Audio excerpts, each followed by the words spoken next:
Hello foodies welcome to मो YouTube channel SP clips. आपण मैंने आगर अमृतभंडार बहुत रेसिपी ट्राए करी। आज अमृतभंडार गोटे नुआ और टेस्टी रेसिपी शिखु बनातु खातु और अन्य मन को कहतु खाई समस्ते कौन कहले कमेंट सेक्शन में जनातु।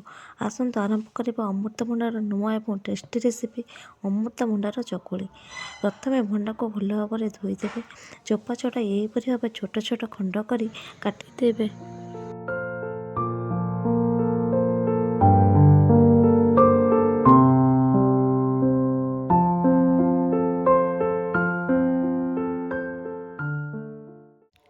कटा अमृतभंडा को अल्प पानी दे दर दर खंड करी ग्राइंडिंग करदेवे। आपण चाहिए ग्रेट भी करें, शीघ्र हवापाई मु ग्राइंडिंग कर देइछि।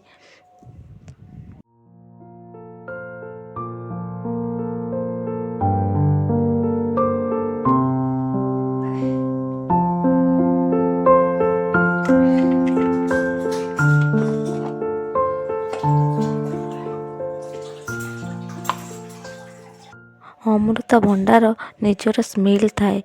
भंडार स्मेल जावाई बटा अमृतभंडा को यहीपरि भाव चिपुड़ी देवे, कारण समस्ते अमृतभंडार स्मेल को पसंद करते नहीं। जहाँ को भल लगे से माने चाहिए सेमिति भी रखिपारे।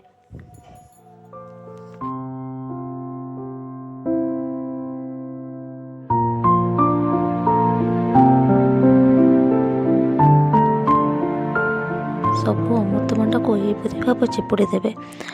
आगर अरुआ चाउल को भिजाई रखिथे और भिजा जाइथिबा अरुआ चाउल सहित ये चिपुड़ा जाइथिबा अमृतभंडा को मिक्स करदेवे।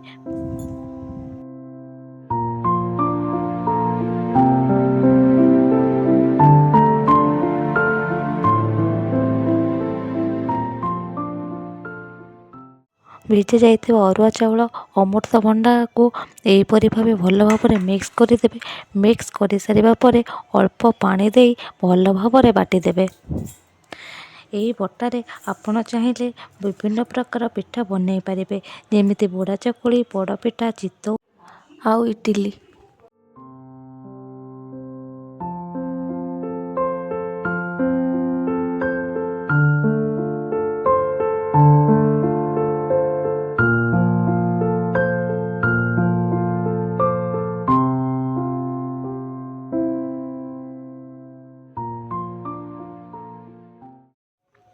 यही पिठौरे आज आम बनैबा चकुली।